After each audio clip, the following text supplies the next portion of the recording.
I don't know if it's because of supply chain issues or just rampant prices going up everywhere that I turn, but I cannot find biscotti.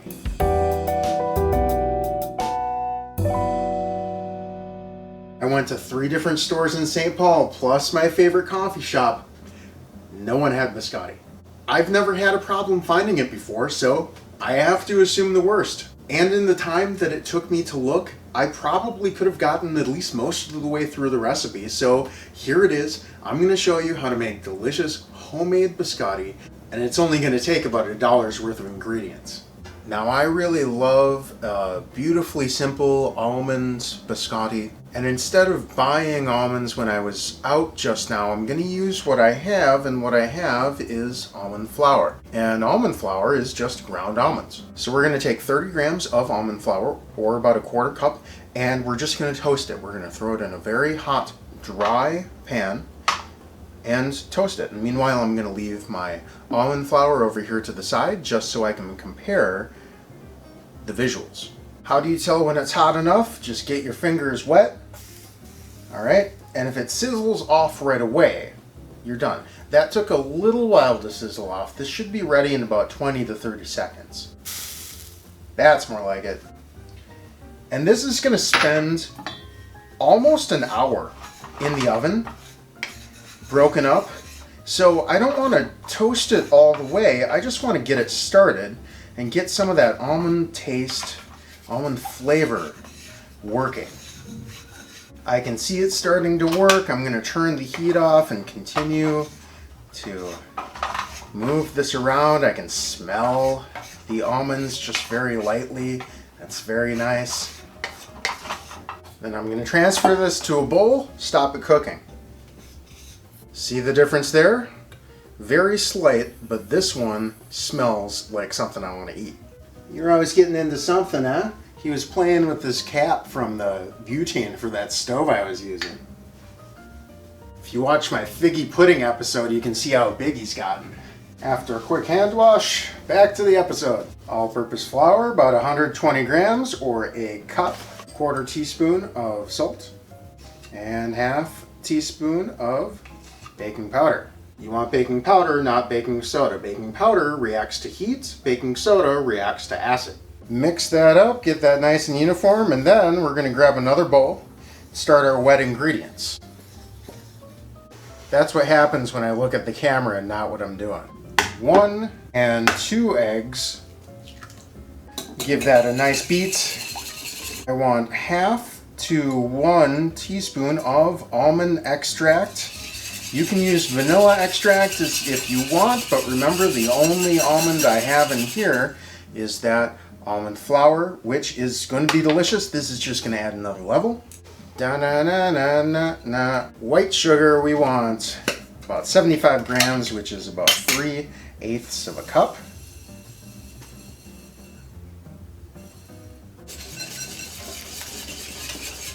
Gonna ditch the whisk. This is gonna be easier to clean if I rinse it first.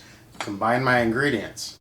So with a rubber spatula or a wooden spoon, or even with your hands, just get in there and combine these until it forms sort of a rough, shaggy dough. And then in this case, I think that my eggs were a little bit big because my dough is a little loose. It's more like a batter right now. So I'm going to add a tablespoon of flour at a time, which is going to be 15 grams of flour. Work it in until it gets to the right consistency.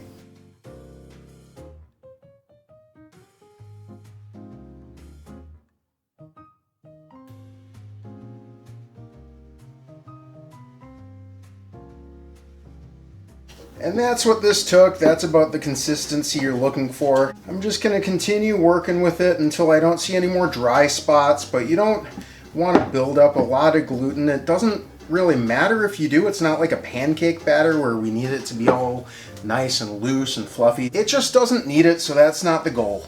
Parchment lined baking sheet, rubber spatula, bowl of water. Then I'm going to get my hands nice and wet to form this in the pan, because this is what the shape that my biscotti are going to be. It's probably gonna about double in size. That's up, not to the sides, although it'll grow a little bit this way too. We're gonna do our best to keep that in a rectangle. And biscotti comes from the same root word that the word biscuit does. And biscuit means twice baked. So we're gonna bake this twice. We're gonna bake this once, like this, the whole cookie, and then we're gonna slice it, bake it again. This is going into the oven for about 30 minutes at 350 Fahrenheit or 180 Celsius. And while that's in the oven, I want to give you the opportunity to like this video if you're feeling educated and or entertained. We're gonna leave that to cool right there. Ooh, ow. 20 minutes or so. Cut it into our biscotti, get it back in the oven. Use this opportunity right now to turn your oven down to 325, around 165 Celsius. Around 20 minutes have gone by. This is, you know, not cold, but it is cool. I have a nice kind of firm whole biscotti cookie. We're going to cut this into strips about as thick as the biscotti is at its thickest part. Oh, man, doesn't that look good? Ah, it smells wonderful too. Okay. So the biscotti is set in the middle. That 30 minutes that it was in the oven was just what it needed. Even though it was just a little bit wet, I think that was fine. Because this is going to go back in the oven for another 20 minutes or so. And all we're trying to do is dry this out. These end pieces are going to get too crispy. Those are snacks for me. Oh. I'm going to let these go in that oven. I just turned down to 325, about 165 Celsius. Around 10 minutes, and then I'm going to flip them, let them go another 10 minutes, get both of those sides nice and browned.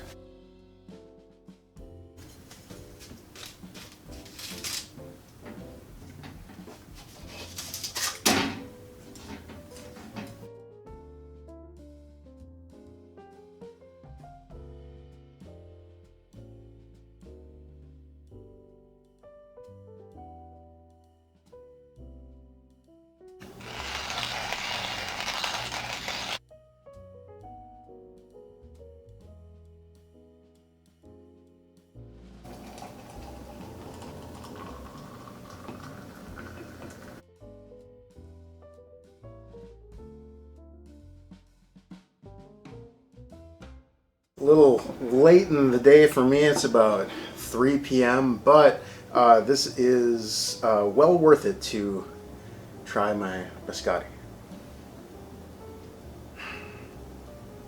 That just smells so wonderfully simple.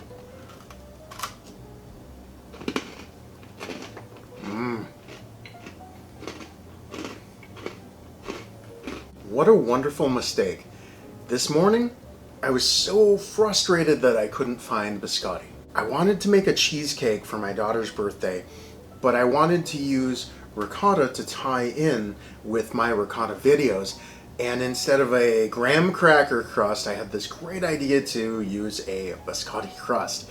And I just couldn't find it. So thank you, supply chain issues. Now we all know how to make biscotti. Let's try it with the coffee. Let that soak in a little bit first.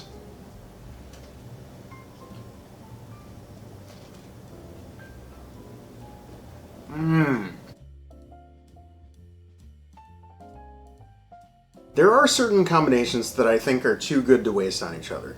The French fries and milkshake, I just can't get my head around. I enjoy both of those things way too much to mess them up on themselves. If that's what you enjoy, let me know in the comments. I will never tell you that you're wrong, just that I don't enjoy that. But I bring it up because these two things are amazing and they let each other be themselves.